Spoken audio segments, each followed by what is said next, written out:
안녕하세요. 대학만 나와도 어디 가서 기죽지 않고 살 줄 알았는데 그것도 사람 나름이라는 것을 결혼 생활을 하며 뼈저리게 느낀 30대 후반의 여자입니다. 저는 어느 드라마에 나오는 여주인공처럼 딱 조실 부모하고 사고 무탁한 삶을 보내왔네요. 부모 없이 어디 의지할 곳도 없이 어려서부터 이곳저곳 전전하며 그렇게 자랐어요. 핀잔을 받으며 눈칫밥을 먹다 보니 저절로 독해졌고 나 하나쯤 스스로 건사하며 살아야겠다는 욕심도 생기더라고요. 그래서 저는 환경을 탓하지 않고 정말 악착같이 노력했고 누구나 알 법한 4년제 대학까지 나왔어요. 졸업 후에는 전공에 맞게 쭉 유치원과 어린이집 교사로서 경력을 쌓아왔고요. 제 시댁은 그야말로 배운 집안이라 자부심이 대단했어요. 시부모 전부 서울 유명 대학원 출신이었거든요. 저도 나름 열심히 살아왔다고 자부하지만 그저 그런 4년제 대학 졸업생은 시댁 식구들 눈에는 성에 차지도 않았죠. 그래서 결혼 반대가 무척이나 심했어요. 부모 없어도 당당하게 살려고 노력했던 지난 날들이 무색하게 가방끈이 짧고 또 부모가 없다는 이유로 결혼을 반대하실 땐 속이 많이 쓰리고 자존감도 많이 떨어졌어요. 평생을 함께하려고 약속했는데 그쪽 부모님이 반대하시니 어쩔 도리가 없었고요. 그런데 한참 시부모님을 설득하며 곤욕을 치를 때 찾아와준 축복 같은 우리 아이 덕에 결혼을 할 수 있었어요. 물론 시댁 식구 모두 혼전 임신의 소식에 집안에 수치라며 저를 내치려 했어요. 하지만 남편은 호적에서 파이는 일이 있어도 절대 헤어질 수 없다고 고집을 부렸고 그 덕에 저희는 가정을 꾸릴 수 있었어요. 그때만 해도 애 낳고 제가 시댁에 잘하고 좋은 모습을 보이면 마음을 얻을 수 있을 거라 생각했어요. 그러나 제가 시댁에서 예쁨을 받는 일은 전혀 없었습니다. 아니, 저라는 사람 자체를 인정해주지 않았다고 말하는 게 맞는 것 같네요. 차라리 저를 꼴도 보기 싫다고 시댁 근처에는 얼씬도 못하게 해줬으면 더 좋았을 텐데 시댁 식구들은 저를 뻔질나게도 찾아댔어요. 왜냐면 거의 식모살이 수준으로 저를 부려먹기 바빴거든요. 그뿐인 줄 아세요? 공부하는 남편의 발목을 제가 잡았다며 시모의 원망을 매번 들어야 했어요. 그래서 저는 그 원망이라도 피해보자는 마음으로 남편을 공부시켰어요. 그이가 석 박사 학위를 취득하기 위해 일까지 줄이고 전념하는 동안 저는 가정을 지키기 위해 투잡까지 뛰어가며 뒷바라지를 했어요. 그렇게 지내기를 수년 만에야 시부모님이 말하는 시댁의 명성에 남편도 구색을 맞출 수 있었어요. 하지만 그 후에도 제 노력을 인정받기는커녕 남편의 위상만 높아졌네요. 남편이 결혼 후에도 공부를 놓지 않는 인재라면서요. 그러니 저를 향한 시선은 여전히 곱지 못했고 시모는 그런 저에게 늘 이렇게 말하곤 하셨죠. 넌 정말 결혼 전이나 후나 어쩜 이리 한결같이 볼품이 없니? 너랑 한 공간에 있으면 내 눈을 버리는 기분이라니까. 넌 우리 집안 식구로 지내는 걸 감사히 여겨야 해. 알겠니? 배움도 적고 교양이라고 눈 씻고 찾을래도 못 찾는 널 사람이라 여기고 지내주니 말이야. 어머님, 저를 마음에 안 들어 하시는 거 잘 알아요. 그래도 제가 병균 같은 건 아니잖아요. 볼품없다 여기지 마시고 너그러운 마음으로 좋게 좀 봐주세요. 왜 네가 병균이 아니라고 생각하니? 우리 집안에서 환영받지 못하는 건 병균만도 못한 너뿐인데. 죽었다 깨어나도 내겐 너그럽게 쓸 마음이 없으니 이 집안에서 내 눈에 띄지 말고 네 할 일이나 잘하렴. 어머니, 제가 아내한테 제발 예의를 갖춰서 대해달라 말씀드렸잖아요. 이 사람도 저 만나기 전에는 자기 분야에서 열심히 일하는 멋진 사람이었어요. 저보다 더 강단 있고 대단한 사람이라고요. 어머니께서 제 아내를 무시하는 건 어머니 아들인 저를 무시하는 것과 같아요. 그러니 이제는 가족의 일원으로 인정해 주시고 좋은 마음으로 지내주세요. 시모가 제게 못되게 말할 때마다 남편이 나서서 저를 감싸고 또 자신보다 나은 사람이라고 표현해주며 또 지금의 자신을 있게 해준 사람이라고 표현해 주었어요. 그렇게 제 편에 서준 덕에 모진 시집살이도 참고 살았어요. 한 번은 이런 대우를 더는 받고 싶지 않아 저 역시 학업에 정진해 학위를 높여보려고 했지만 어떻게 알았는지 시모가 남편이 제 뒷바라지하는 꼴은 절대 못 본다며 노발대발을 하는 통에 제대로 시작도 못 해보고 끝이 났죠. 남편은 시모 눈치 보지 말고 제가 원하는 만큼 열심히 해보라고 했어요. 하지만 제가 시모의 등살에 감당할 엄두가 나지 않더라고요. 사실 제 남편에게는 형이 한 명 있는데 아내인 형님도 석사 학위를 취득해 잘 나가는 회사 연구원으로 있어요. 물론 형님은 아주버님과 결혼하기 전에 이미 능력이 좋았죠. 저는 그 때문에 시댁의 미움이 내게 쏠렸나 하는 생각을 참 많이 했어요. 그러나 꼭 학벌 때문만은 아니라는 사실을 저는 이미 그 훨씬 전부터 몸으로 느끼며 알고 있었어요. 형님은 결혼 후에도 일과 공부를 병행하며 박사 학위를 위해 공부까지 하는 중이었어요. 그리고 조실부모한 저와는 달리 형님네 집안은 돈이 많았어요. 그러니 같은 며느리라도 저울질을 하게 되는 건 너무 당연했어요. 시모가 형님을 참 예뻐했는데 그 수준이 어느 정도냐 하면 남들이 보기에도 형님이 시모의 친딸이라고 믿을 정도였어요. 시댁에 오면 정말 손 하나 까딱 안 했고 물 한 잔을 마시더라도 저더러 꼭 가져오라고 시켰어요.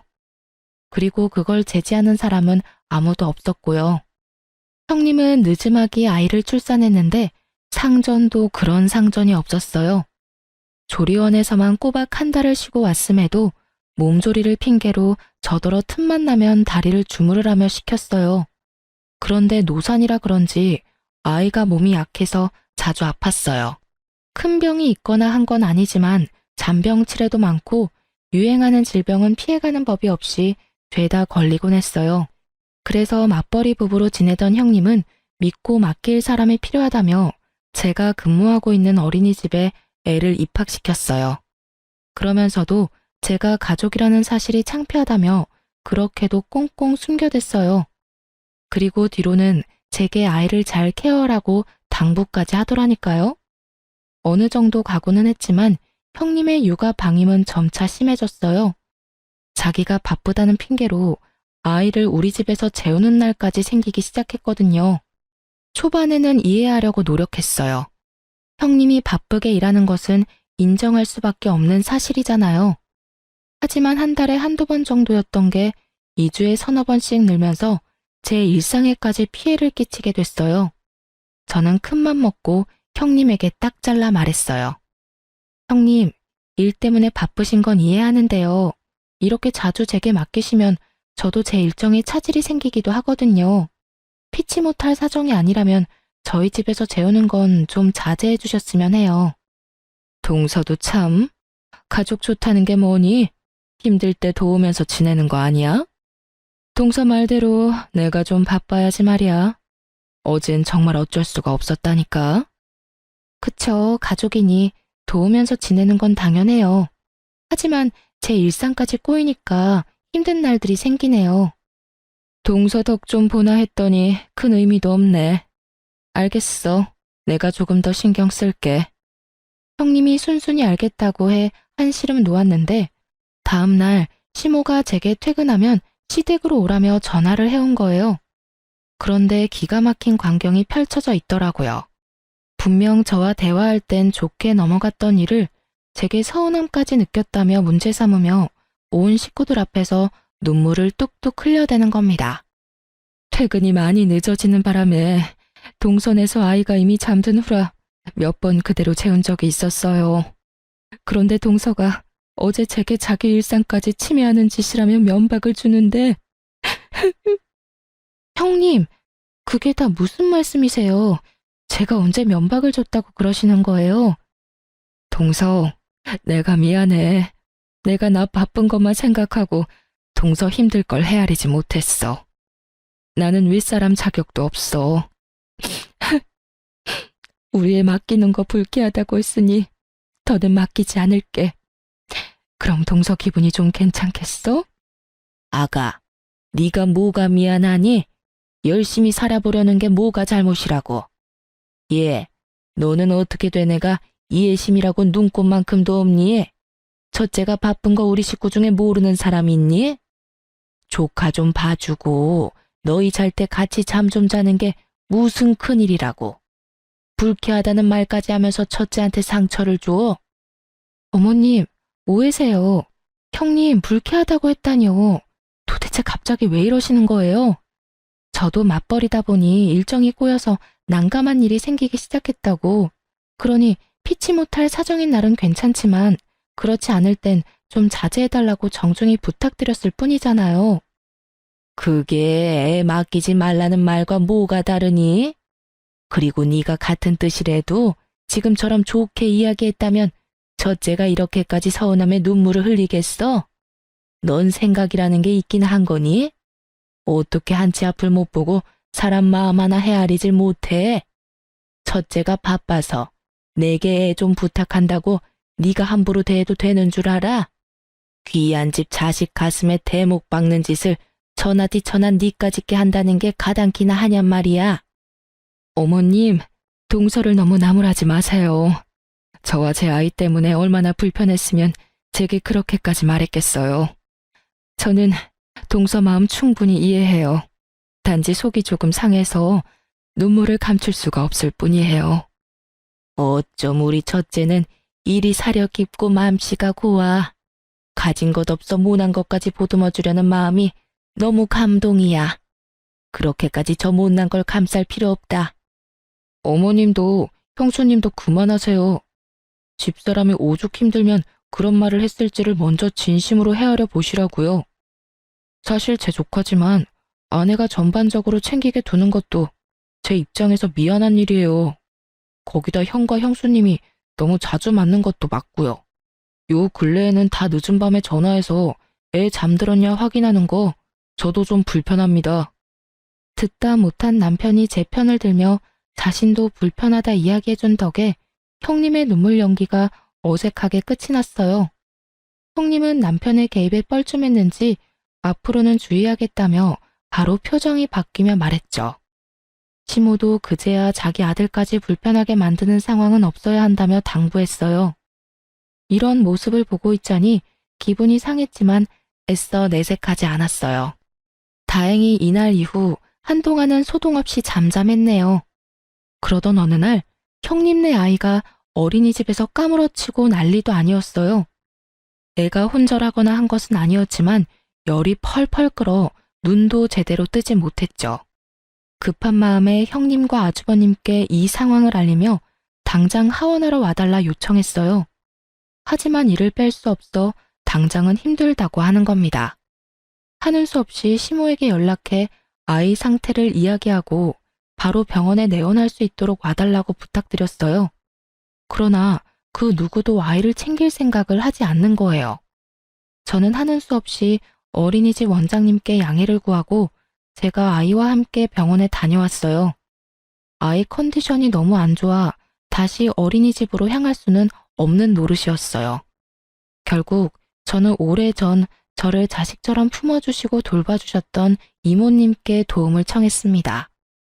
제게 유일한 가족 같은 분이라 그러면 안 되는 줄 알면서도 또다시 신세를 지게 되었죠.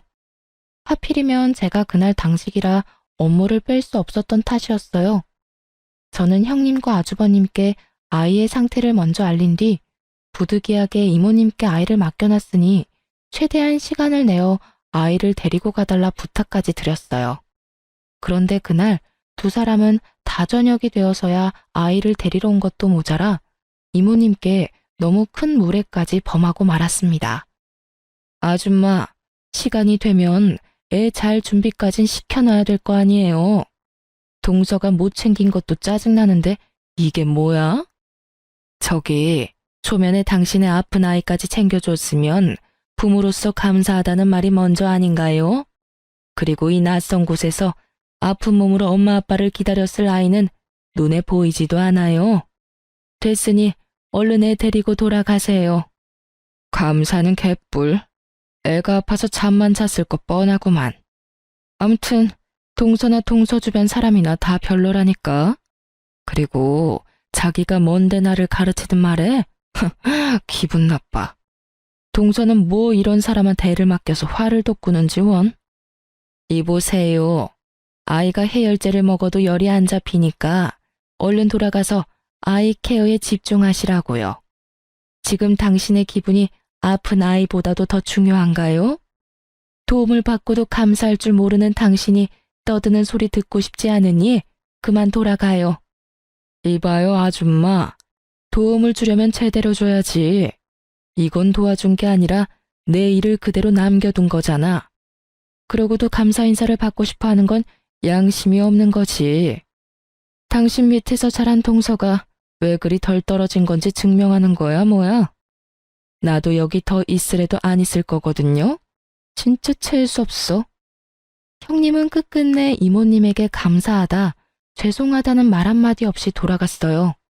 그리고 나중에 걱정되는 마음에 이모님께 연락드렸더니 이모님은 다시는 그런 무례한 사람의 아이를 자신에게 맡기지 말라며 화를 내셨죠. 저는 이모님이 화내는 이유를 듣고 참을 수 없어 형님에게 곧장 연락했어요. 그러곤 처음으로 형님에게 어떻게 사람이 그렇게 아나무인일 수 있냐며 언성을 높였어요. 그런데 형님은 자신의 잘못을 뉘우치기는커녕 다음 날이 되자마자 또다시 시댁에 가서는 제가 자신에게 언성을 높였다며 고자질을 했죠.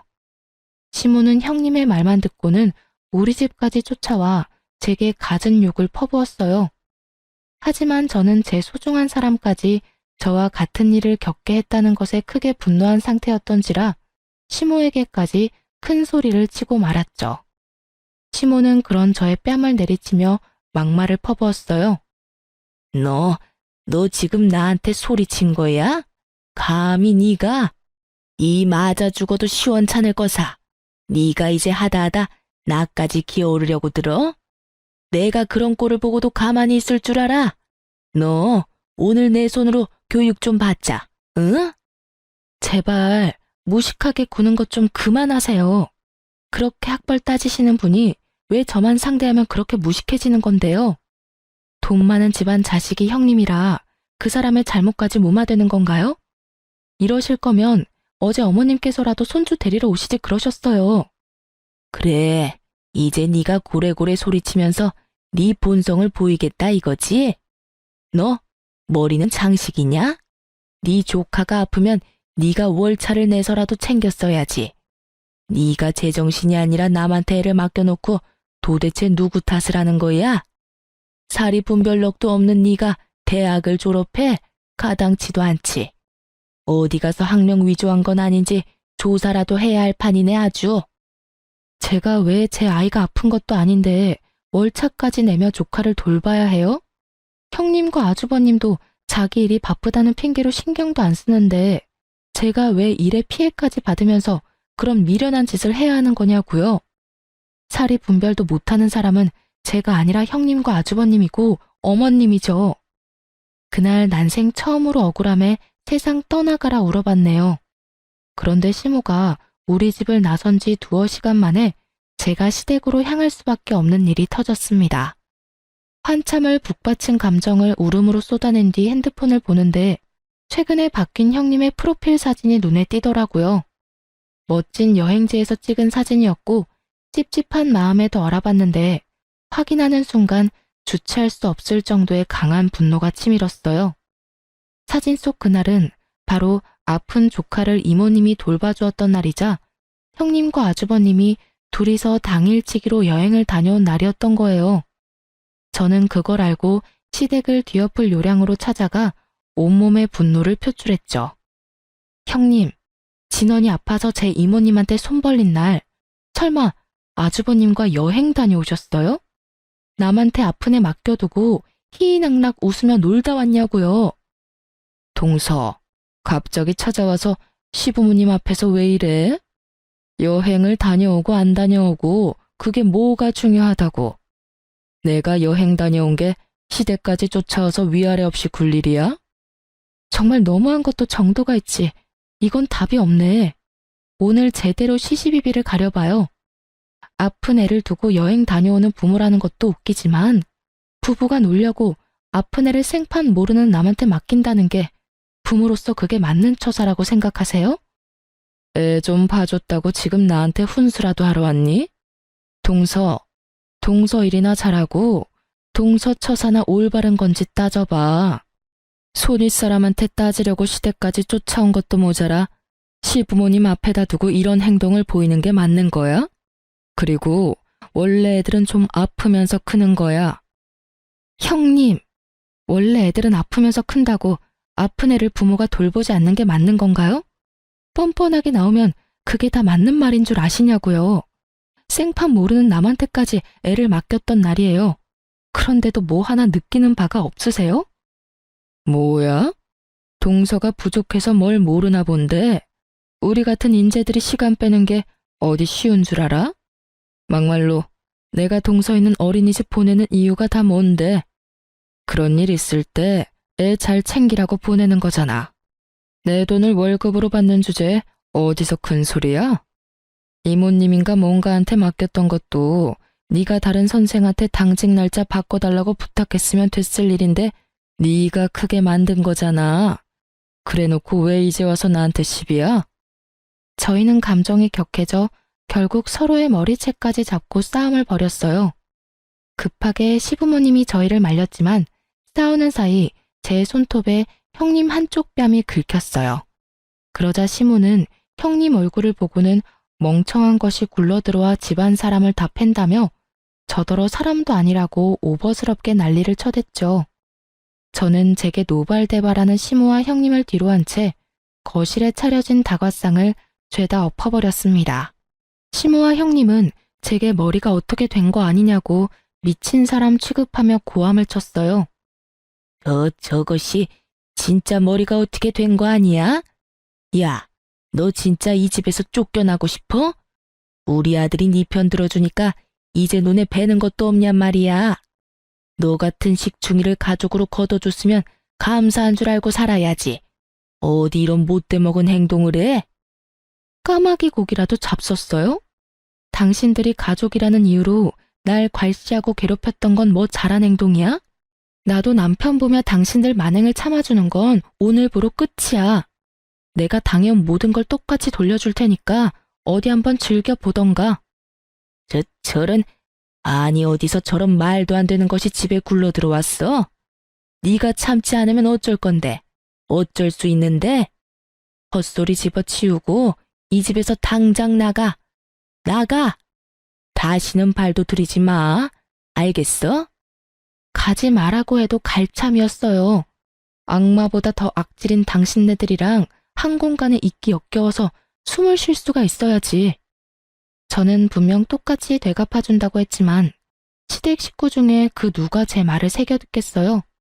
그저 지렁이도 밟으면 꿈틀거린다는 거야 뭐야? 하고 대수롭지 않게 여겼겠죠. 하지만 제가 그간 남편만 보고 참아온 세월, 부당한 대우를 받았던 그 많은 날을 모조리 되갚아주겠다고 결심한 순간 복수의 칼날을 갈기 시작했죠. 그런데 하늘도 이런 저를 가엾게 여겼던 걸까요? 우연히 약속을 잡아 만나게 된 이모님께서 또 한 번 저의 귀인이 되어 주었어요.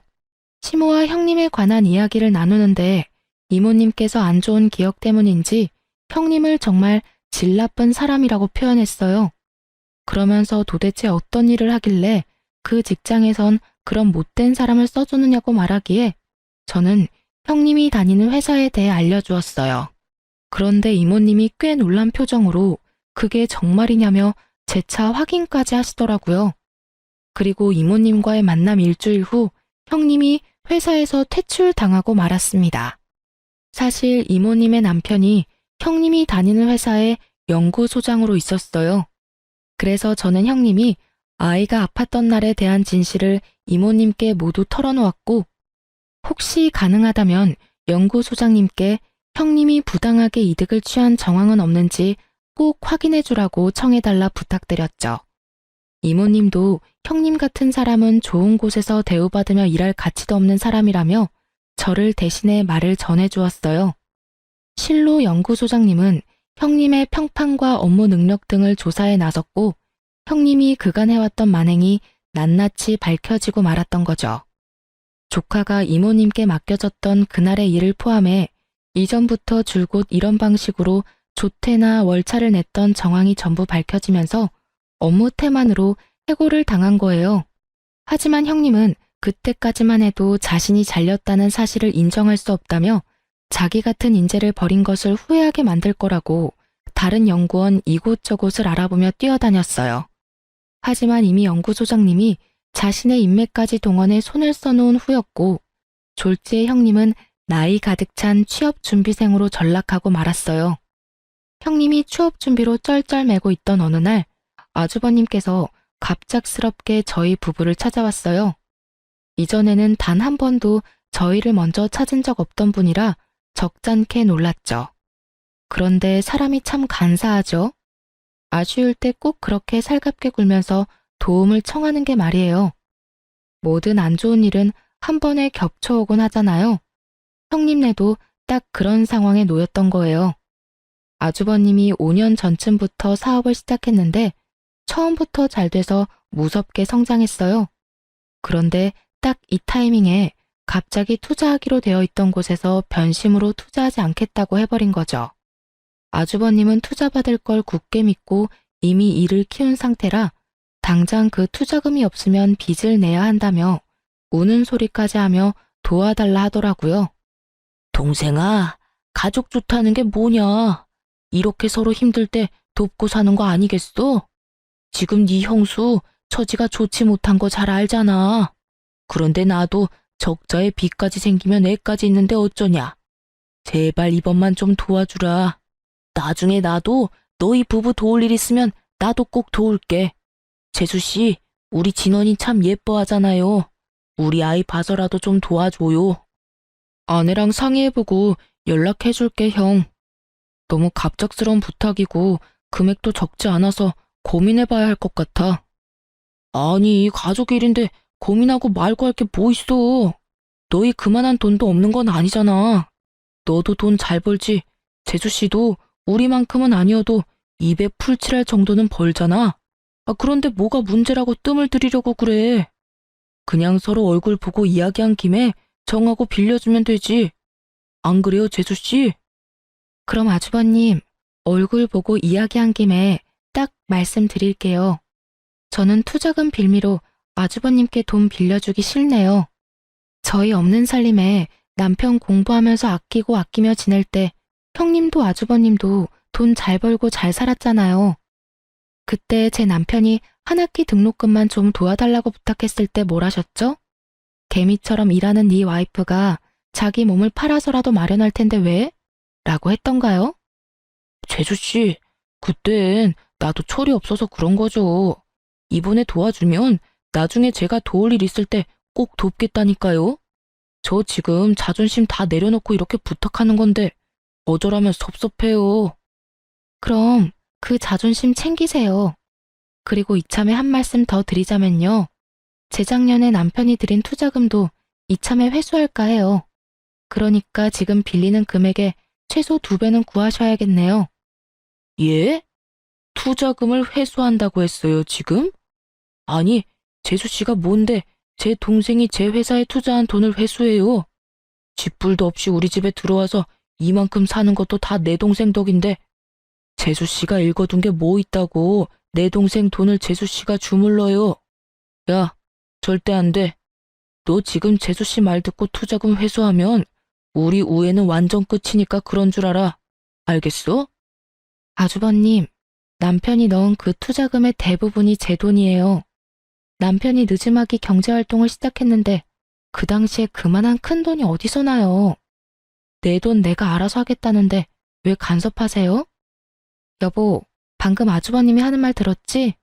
나 당장 투자금 회수해줘요. 사실 남편 뒷바라지하며 우리 가족의 미래를 생각하면서 악착같이 모았던 돈이 있었어요. 아주버님이 그 당시만 해도 저와 남편을 너무 무시해서 제가 남편 기라도 살려주려고 그 돈 쥐어주며 아주버님 사업에 당신이 투자하는 것처럼 해서 투자금 넣으라고 시켰어요. 저야 원래도 시댁 식구들이 무시하는 게 일상이라 괜찮았지만 제 남편까지 은근히 배제당하고 무시당하는 건 참을 수가 없었거든요. 하지만 돈을 빌리러 와놓고 은근 협박조를 띠는 아주버님의 태도에 눈꼽만큼도 도움을 주고 싶지 않더라고요. 아주버님은 제 투자금이라고 말하니 놀란 토끼 눈을 하며 남편에게 사실 여부를 확인했어요. 남편이 제 말이 다 맞다고 하자 아주버님은 금세 태세 전환을 해 제게 투자금 회수하는 이유가 뭐냐며 제발 도와달라 절절히도 말했어요. 재수씨, 내가 미안해요. 내가 실언을 했어요. 혹시 이 시기에 투자금을 회수하려는 이유가 뭐예요? 제 아내 때문이라면 제가 대신 사과할게요. 정말 미안해요. 그러니까 투자금 회수 얘기는 없던 걸로 해줘요. 예? 재수씨 부모님도 안 계셔서 우리가 유일한 가족이라면서요. 그러니까 가족끼리 서로 좀 부족해도 이해하고 돕고 살아요. 제 가족은 얼마 전에 없어져서요. 유일한 가족이 남편과 제 아이뿐이라 이해할 것도 도울 것도 없네요. 그만 돌아가 주세요. 아주버님께서 이러시는 거 상당히 불편해요. 재수씨, 그게 무슨 서운한 말이에요. 가족이 왜 없어져요? 우리가 다 가족이지. 재수씨, 제가 돈 빌려달라고 한 건 고사하고 제발 투자금 회수만이라도 하지 말아줘요. 우리 그 투자금까지 빼면 진짜 길바닥에 나 앉아야 할지도 몰라요. 저와 아내는 그런다고 쳐도 아이는 어떡해요. 우리 아이를 봐서라도 마음 바꿔줘요. 제발요. 제가 조카 봐서 여태 참은 건 모르고 왜 이제와 아이를 봐서 마음을 바꿔달라 하세요? 저는 이제 제 아이 봐서 회수해야겠으니 그만 보채고 돌아가세요. 한 번만 더 돈돈거리시면서 찾아오시면 그땐 문전박대 제대로 당할 줄 아시고요. 아주버님은 우리 집을 나서는 그 순간까지도 제게 제발 도와달라 애원했어요. 하지만 저는 충분히 제 의사를 전한 뒤로는 거들떠보지도 않았죠. 남편은 결국 아주버님을 집에서 끌어냈어요. 그러자 복도에서 더럽고 치사해서 그 돈 안 받는다며 우리 집 현관문을 몇 번이나 발로 차고 돌아가더라고요. 저는 그 모습에 정말 끝까지 못돼 처먹었다 싶은 생각이 들더라고요. 그래서 남편에게 아주버님 연락은 무조건 받지 말라 당부했어요. 실로 하루에 몇 번씩 남편에게 전화를 했고 남편의 일까지 방해할 수준에 이르자 남편도 나중에는 아주버님 연락처를 수신 차단해버렸죠. 그러자 시모가 제게 연락해 열불을 냈어요. 동생이라고 하나 있는데 제가 우애를 다 갈라놨다면서 저더러 오물보다 더 더럽고 추악한 것이라고 하더군요. 저는 그런 시모의 전화를 끊어버렸어요. 더 듣고 있어봤자 제게 득될 거 하나 없으니까요. 그런데 시모가 그런 제 행동에 머리끝까지 화가 났는지 우리 집에 찾아와 문을 열라며 난동을 부리는 거예요. 복도식 아파트라 이웃집 눈치가 많이 보여 결국 문을 열어주고 말았어요. 들어오자마자 제 얼굴을 내리치며 귀청 떨어지도록 언성을 높여 소리쳤어요. 감히 네가 내 전화를 멋대로 끊어? 내가 그러고도 가만히 잠자코 있을 줄 알았냐? 오만방자한 것이 감히 시어머니 알기를 개떡같이 알고 하는 행동마다 사람 천부를 나게 만들어? 배우다 만 것들은 이래서 안 된다니까. 얼마나 못 배웠으면 행동거지가 그따위야. 이런 것도 사람이라고 고개 쳐들고 있는 꼬라지하고는. 오만방자한 건 제가 아니라 어머님 첫째 아들이죠. 어떻게 자식의 거울은 부모라는 말이 이렇게 꼭 맞는지 몰라요. 어떻게 말하는 것도 행동하는 것도 그리도 천박한지 부탁한답시고 못되게 구는 걸 들어줄 수가 있어야죠. 뭐야? 너 지금 뭐라고 짓거렸어? 오늘 내 손에 한번 목숨줄 끊겨볼래? 어? 이게 미쳤다 미쳤다 하니까 진짜 개념을 상실했냐? 어머님 말씀대로 어머님처럼 배우다 마라 그런가 보죠. 어머님도 저랑 학력이 똑같던데요? 그러면서 왜 그리도 학력 따지면서 사람 무시한 건지 저는 아직도 이해가 안 되네요. 아주버님 임신해서 석사 문턱만 간신히 밟아본 정도라는 거 제가 모를 줄 아셨어요? 네가 그걸 어떻게 알았어? 어떻게 알았냐고? 남편과 나만 알고 있는 비밀을 네가 왜 알고 있느냔 말이야. 두 손으로 하늘을 가려보세요, 가려지나. 이 세상에 평생 가는 비밀이 어딨어요. 형님 말고는 다 아는 사실을 왜 어머님만 모르고 계시는지 원. 형님이 알면 얼마나 기가 찰까요? 그렇게 저를 간신히 대학 나온 볼품없는 애라며 같이 욕했을 텐데 그런 어머님도 저와 다를 바가 없다니 말이에요. 시모는 내가 자신의 학력을 알고 있다는 사실을 알자 울그락불그락 해준 얼굴이 돼서는 갑자기 제 손을 덥석 잡는 거예요. 그러더니 형님에게만은 밝히지 말아달라고 애원하기 시작했어요. 집안에서 자신의 위치가 얼마나 뭉개지겠냐며 제발 그런 일이 없도록 비밀로 간직해달라는데 그 모습이 얼마나 절절한지. 그렇게 시모의 약점을 잡은 덕에 더 이상 절 무시하고 하대하는 사람은 없었어요. 하지만 웃기게도 제가 시모의 비밀을 알고 나니 주부로 지내고 있는 형님의 위치가 예전에 저만큼이나 떨어지더군요. 시모가 제 눈치를 보느라 형님을 예뻐하지 않은 것도 있지만 좋은 학력으로 어느 곳 하나 취직 못하고 있다며 닥달했어요. 형님은 자신을 대하는 태도가 바뀐 시모에게 대들기 시작했고 엄마와 친딸만큼이나 좋았던 관계는 더는 없었어요.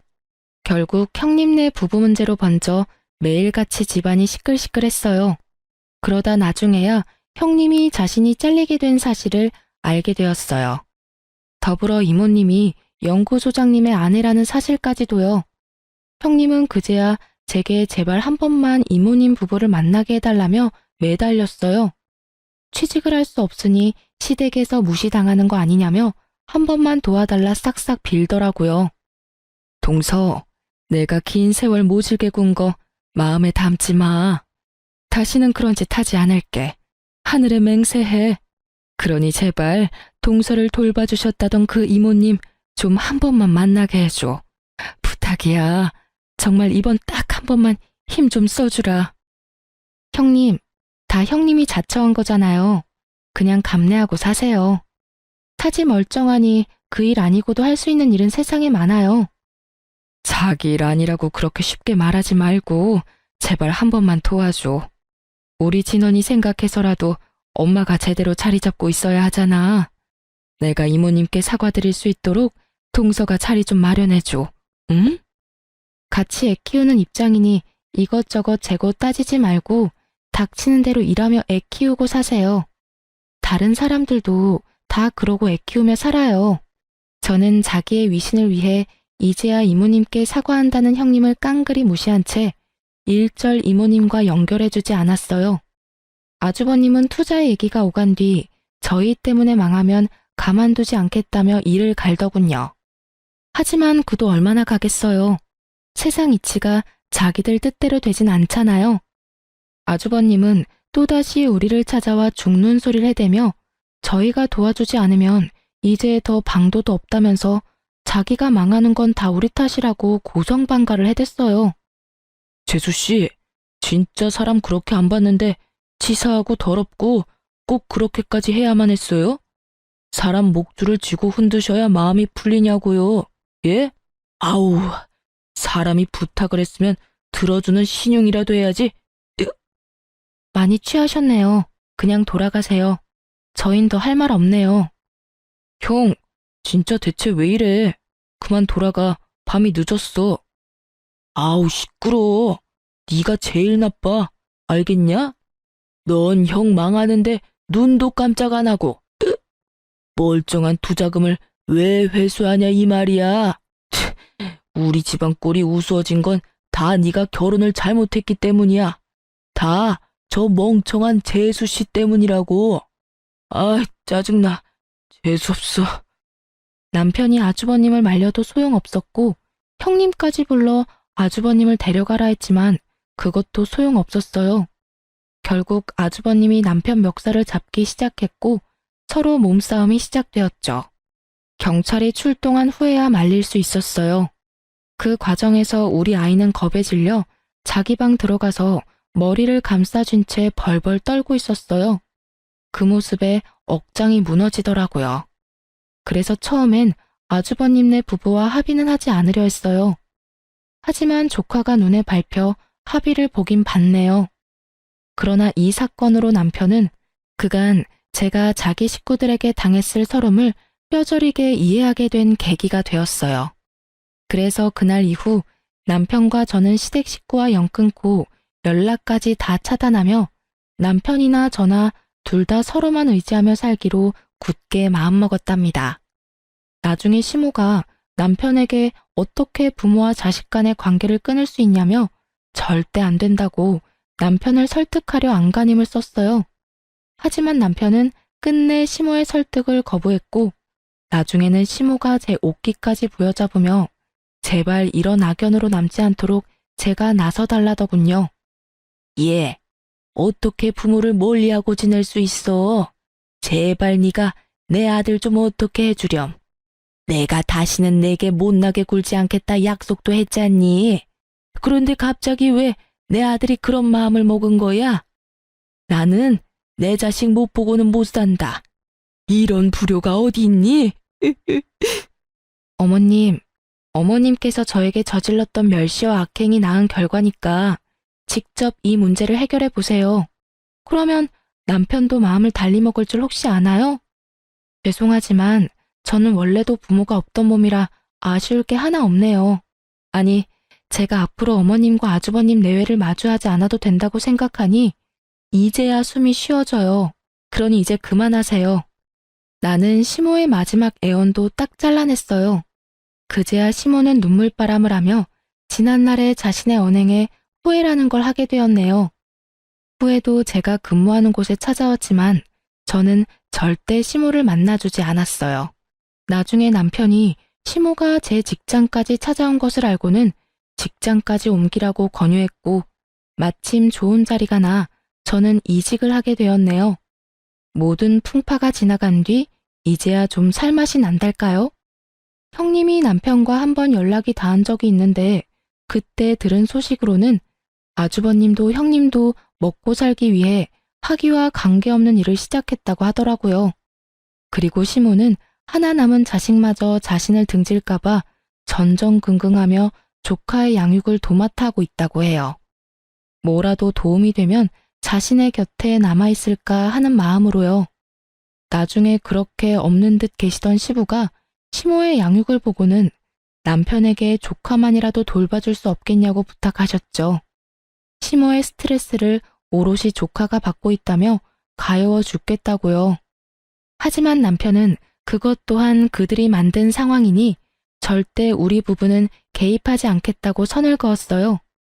그 후로 시부도 더는 저희에게 연락해 그런 부탁은 하지 않았죠. 시모와 아주버님네를 보니 학벌은 삶에 있어 중요하지만 결코 인생의 전부가 될 수 없다는 것을 다시금 깨닫게 되었어요. 지금 저희 부부는 아이와 단란하게 지내며 소소한 행복 속에서 지내고 있답니다. 그리고 저는 새로운 어린이집에서 새롭게 자리 잡아 제 일상이 좀 더 윤택하게 변화했어요. 이전에는 더 나은 곳으로 옮기며 급여나 환경 모두 훨씬 좋아졌거든요. 이전의 일상에서는 상상해보지도 못한 그런 여유로움을 이제는 매일 누리며 지낸다는 것만으로도 행복해요. 비록 남편이 가족과 멀어진 것은 안타깝지만 남편도 지금의 생활이 더욱 만족스럽다고 얘기해주어 한시름 놓았네요. 앞으로는 우리 세 식구의 안위만을 생각하며 저 자신이 존중받고 또 존중하는 삶 속에서 살아가고 싶어요. 다사다난한 30대를 잘 마무리하는 해를 보내고 부디 제 40대는 찬란하게 피어나길 바라며 이만 사연을 마칩니다. 시청자분들께서도 늘 존중의 삶 속에서 평안하시길 기원합니다.